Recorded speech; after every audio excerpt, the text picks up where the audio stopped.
तसेच प्रथमेश केसरी यास त्यांचे परममित्र महादेव सावंत यांच्याकडून आमचे हार्मोनियम वादक प्रथमेश केसरी यास त्यांचे परममित्र महादेव सावंत यांच्याकडून हे 100 रुपयाचं पाठवले याचाही स्वीकार करतो.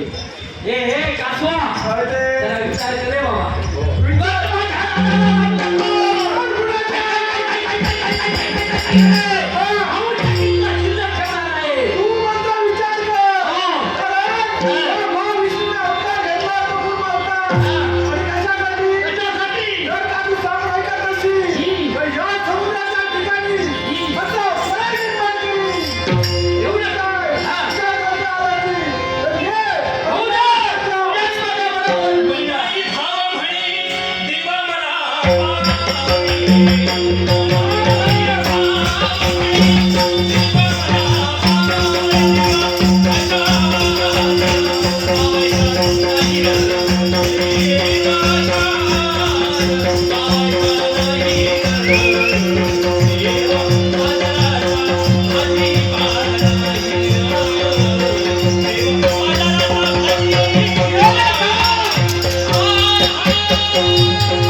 तुझी इच्छा होती की ज्यावेळी तू मला मारशील पण हा देव इथे पूर्ण अवतार धारण केला माझा पूर्ण अवतार मी धारण केला अर्थात तुझ्या शस्त्राकरवी त्याचा शरीर मृत्यू झाला परंतु मी पुनश्च जिवंत झालो पूर्वावस्था प्राप्त झाली त्याला कारण कोण असेल हे पहा हे शंभू महादेव त्याच्याही मुळाशी कारण ज्यावेळी तुझा आणि माझं युद्ध होईल त्या युद्धाच्या प्रहरात त्यावेळी भोलेनाथांचं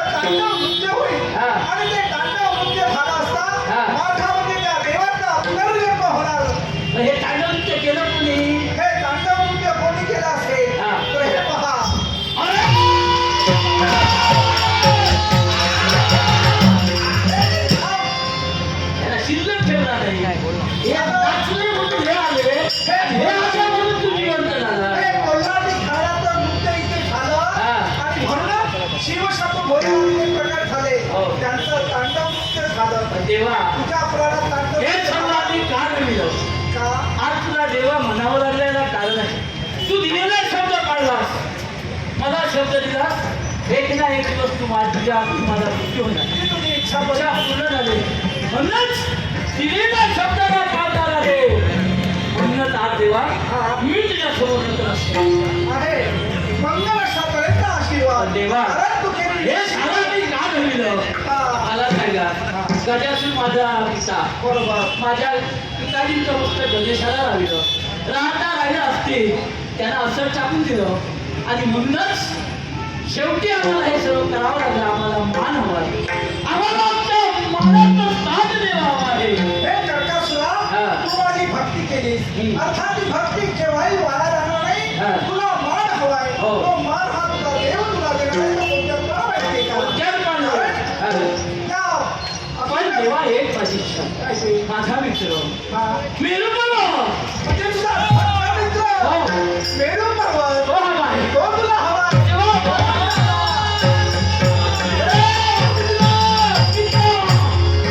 तेव्हा बंधनमुक्त करायला सांग. तेव्हा माझ्या मित्राला बंधनमुक्त करायला. हा कर्कासुराचा मित्र मेरू पर्वत, त्या मेरू पर्वताला मुक्त करा. आपल्या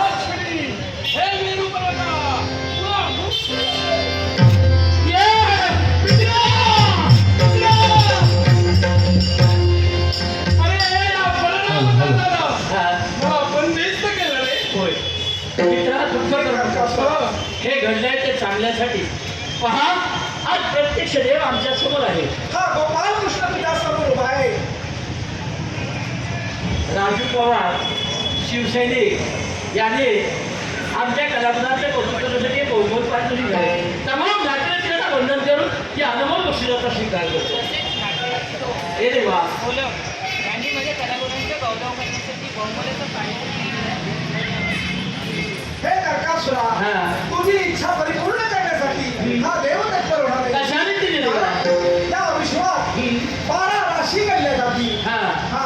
आणि या 12 राशीतील हा. चौथी रास, हा. चौथ्या क्रमांकाची रास कोणती असेल तर ती रास कर्क रास असेल. कर्करास देवा, ही कर्क म्हणजे रास माझ्या नावाची रास निर्माण केली जाईल. तुझ्या नावावर आणि या राशीत जन्मणारा पुरुष माझ्यासारखा पराक्रमी बलवान शूरवीर असेल. हा. एवढंच कशाला तर तुझ्या राशीच्या कर्क राशीत जन्मलेली व्यक्ती हा. शूरवीर पराक्रमी असेलच असेल. हा. मैत्रीपूर्ण संबंध राखण्यासाठी ती आजीवन प्रयत्न करेल. एवढंच कशाला अशक्य शक्य करणारी ताकद त्या व्यक्तीत असेल. देवा, धन्य धन्य झालो मी. हे पण देवा, कर्कसुरा बरोबर त्या राशीचा बोध चिन्ह म्हणून हा. हे कर्कसुरा तुझी प्रतिकृती ठेवली जाईल. हो. कर्क राशीची प्रतिनिधी म्हणजे कर्कासुर म्हणजे हा खेकडाच. हो. धन्य धन्य झालो मी देवा. पण देवा, हा. मला एक सांग रे, काय ते हा बलरामासारखा एक सर्वसामान्य माणसाला या मेरू पर्वताला हरवलं, ते कसं आणि का रे? म्हणजे हा सामान्य बलराम तुला वाटला, पण हे बलबली पर्वता हा सामान्य नव्हे तर 7व्या अवतारातील माझा अवतार राम. आणि हे बलराम दादावरती अवतारातील लक्ष्मण होत. आणि लक्ष्मण म्हणजे हा शेषाचा अवतार. हा, शेषाचा अवतार. त्यावेळी सागरबंध झालं. त्या सागरबंधात मेरू पर्वताची रवी केली गेली आणि वासुकी सर्पाची दोरी केली आणि अखंड घुसळण केली. त्याच वेळी हा शेषशाही याच वेळी हा शेषाचा अवतार तिथे होता. आणि म्हणूनच हा सामान्य नसून हा शेषाचा अवतार बलराम दादा होता. देवा, धन्य धन्य झालो मी. पण देवा, आमची दोघांची मैत्री कायम या त्रिखंडात राहिली पाहिजे. सर्वांनी म्हटलं पाहिजे मैत्री असावी तर अशी. सांग देवाची या कशाची नाही. विश्वातील सर्वश्रेष्ठ नातं म्हणजे मैत्रीचं नातं. होय. आणि तुमच्या दोघांची मैत्री या विश्वात राहिली पाहिजे. होय. त्याच्यासाठी मी प्रयत्न करणार आहे. हा. आणि साध्य करून कसं ठेवणार आहे माहिती का? कसं? तर पुढे येणाऱ्या कलियुगात म्हणजे 1 वर्ष हा. आणि त्या 1 वर्षात हा. 3 ऋतू येतील. हा. हिवाळा, पावसाळा आणि उन्हाळा. अरे वा. म्हणजे या 2 ऋतू म्हणजे हिवाळा आणि उन्हाळा हा. या 2 ऋतूत या दोन ऋतूत करता हा. तू याच्या सानिध्यात असतील. हा. हो. या मेरू पर्वताच्या कडाकपारीमध्ये तू खेकडा या नावाने याच्या ठिकाणी वास- 8 महिने मी याच्या सानिध्यात याच्या कडिकापर्यंत राहणार. आणि उरलेला 1 ऋतू उरलेले 4 महिने त्याचा तो म्हणजे पावसाळा. होय. आणि या पावसाळ्यात तू पाण्याच्या ठिकाणी मुक्तपणे संचार करशील. अरे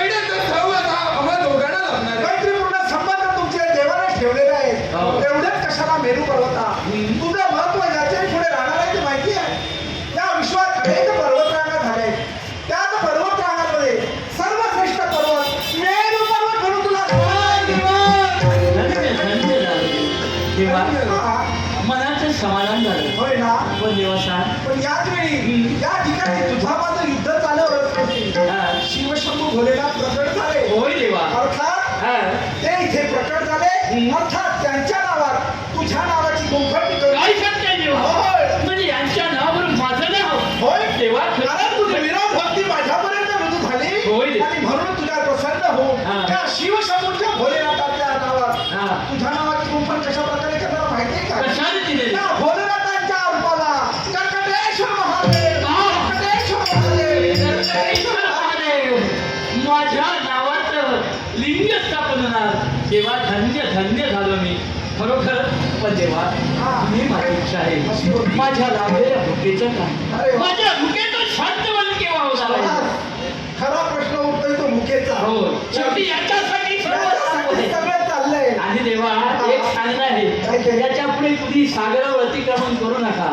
दिवस फार वाईट आहे देवा. दिवस वाईट झालेले आहे. हा, म्हणूनच सरकारी सांगतो. घडतंय की वाईटासाठी होते पण मी चांगलं घडवणार आहे. हो. कारण तुझ्या भुकेचं सांत्वन कशा प्रकारे करणार माहिती का? कशाने दिले सती रुंदीच्या शापामुळे हा पुढे येणाऱ्या कलियुगात येणारे कलियुगात देव दगडाचे होणार. देव दगडाचे होणार. देव आणि भक्त यांचा संबंध तुटणार आहे परंतु होय देवा म्हणजे प्रत्यक्ष तू माझ्याशी बोलतो असा देव बोलणार नाही. बोलणार नाही. मग? मूर्ख स्वरूपाने बोलणार मग नाही. देवाची इच्छा पूर्ण कोण करणार या भक्तांच्या इच्छा देवा? त्यांच्या देवाची इच्छा भक्ताची इच्छा देव चाळ्या रूपानं आम्ही देव तत्व करणार आहे. शाळा या रूपाने देवा तू उत्पन्न होणार आहे हो आणि तू या भक्तांच्या इच्छा पूर्ण करणार आहेस. पण हे कर का हा. सुद्धा ती चाळा ही देवता हा. ही तुझ्यावरची स्वारी माझ्यावर स्वार होता.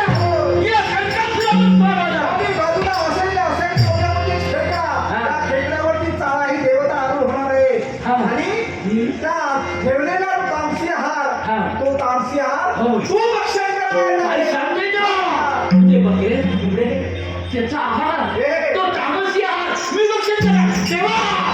सारा देवता माझ्यावर स्वार होता. तेव्हा आनंद मनाचा समाधान झालं. कशासाठी बा? नाही आज लागलेली भूक शांत झाली देवा. हा. आता जे तुझ्या नजरेला आदरे बसत होते जी कंपन तुला जाणवत होती हा. कंपन यापुढे जाणवणार नाही.